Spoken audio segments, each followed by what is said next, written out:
What's up? What's up? Welcome to an always remain in line and defeat deception. Always red. And my name is Magdalena Sylvain, if you don't know yet. And I am the author of How I Lied My Way to the Altar and Now I'm Happily Married. This week I'm going to focus in on lies a lot and how I lied my way to the altar and now I'm happily married, right? So that's my book. I wrote it and 2 years back actually, and it's an awesome book. And it's hey Mr. Davis, how are you? So like I was saying, I'm the author of How I Lied My Way to the Altar and Now I'm Happily Married.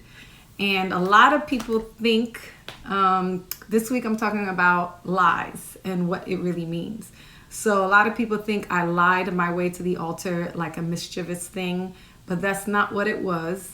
What it really was I recognized those limited beliefs, those limited ideas entrapped in my subconscious. So lies actually stand for limiting ideas that were entrapped in my subconscious.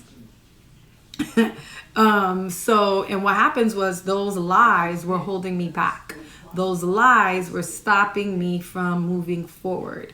Mr. Davis, you ever have any lies? Do you have anything in your mind that kind of like stops you from moving forward? Like we're in our comfort zone, or we think that you're never going to get to an end point. It's just never going to get better for you. It's just never going to get better. You're going to be in this situation all the time. So that's what I had. I thought I was going to be single forever. I'm going to keep meeting douchebags, and I'm never going to get married. And the guys are just going to keep using me. I thought that I'll always just have enough to get by, never have enough to pay my bills. Hey, Nikki, how you doing? I'm Sandra, sorry. How are you, Sandra? I thought I would never have enough to get by, right? But I realized that those were all lies, limited ideas entrapped in my subconscious, and they were holding me back. So I started to recognize these lies and stop it. You know, God always says to take every thought captive to the obedience of Christ.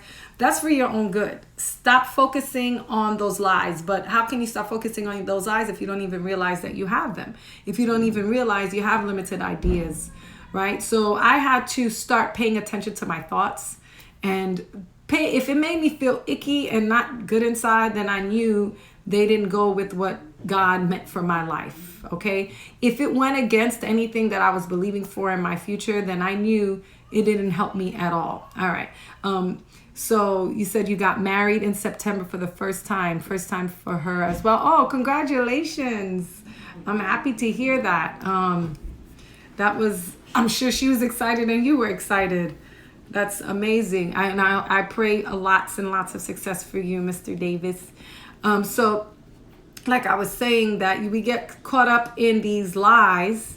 They keep you stuck. They stop you from getting off that boat, and you never go and you never move forward. You never step out of your comfort zone. I learned to step out of my comfort zone.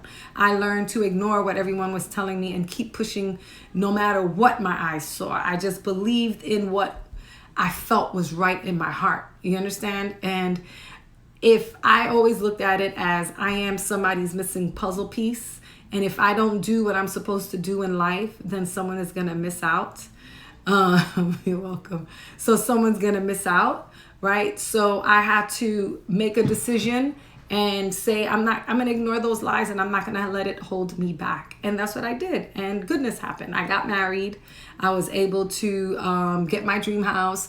I was able to, get my nursing degree, write my book. Everything that I ever wanted to accomplish in my life, I was able to do. But it all started from the root, the foundation, me overcoming myself, me overcoming the fear that I would fail, the fear that I'm never going to make it, the fear that was holding me back. And that's how I moved forward. So I compel you this week to start taking every thought captive. Think about all these thoughts that come in through your mind daily, thoughts that keep you stuck, thoughts that are, absolute thoughts. I always end up with the worst situation, or things never ever happen for me. I always end up with the bad guys.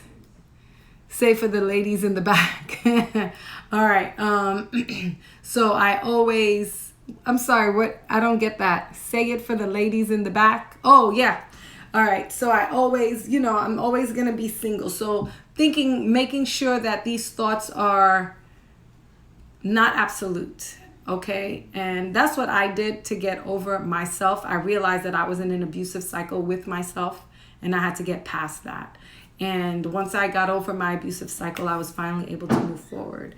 So get your mind right before you say goodnight. Remember to inhale. When we inhale, we're taking in that deep breath. And when you're exhaling, you're eliminating and getting rid of all your worries, concerns for your day. We do this because, I'm going to keep saying it, your subconscious rules your life. All right. You think you're consciously making decisions, and you're being led by your subconscious. So we want to intentionally think about what we want to think about, not about anything bad, not about anything that goes against what you're believing for. Okay. And we do this especially at night, because when you're sleeping, you're consciously not aware, but subconsciously, that's when it goes down. All right. That's when your spirit talks to you. That's when you get answers. That's when you get dreams. That's when you get closer to God, and you wake up with these amazing answers. You may wake up being with all these revelations on how to adjust and make your life better, or these great ideas. Okay.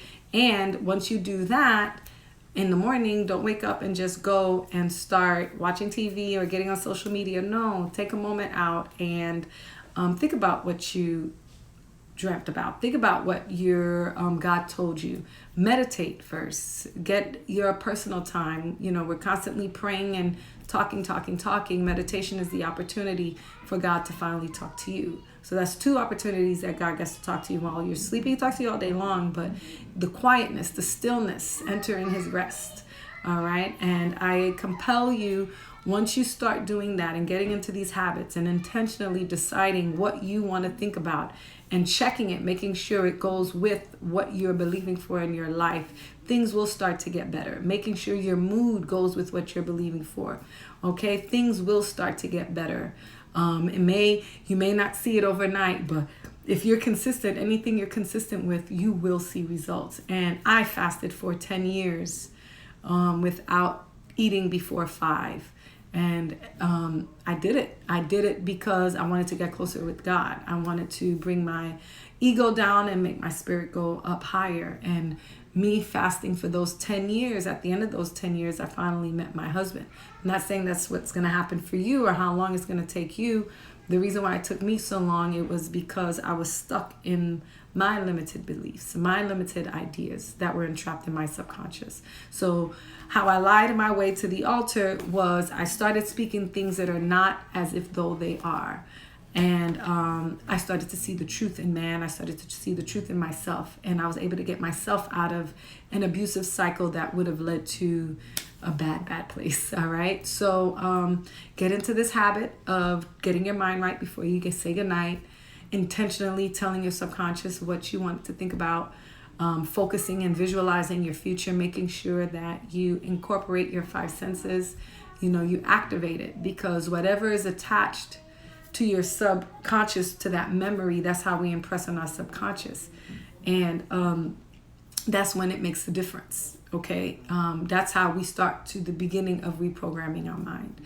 God bless you. I pray that you have a great night. You wake up feeling refreshed and rejuvenated. And thank you again for joining me. Have a blessed day. Bye.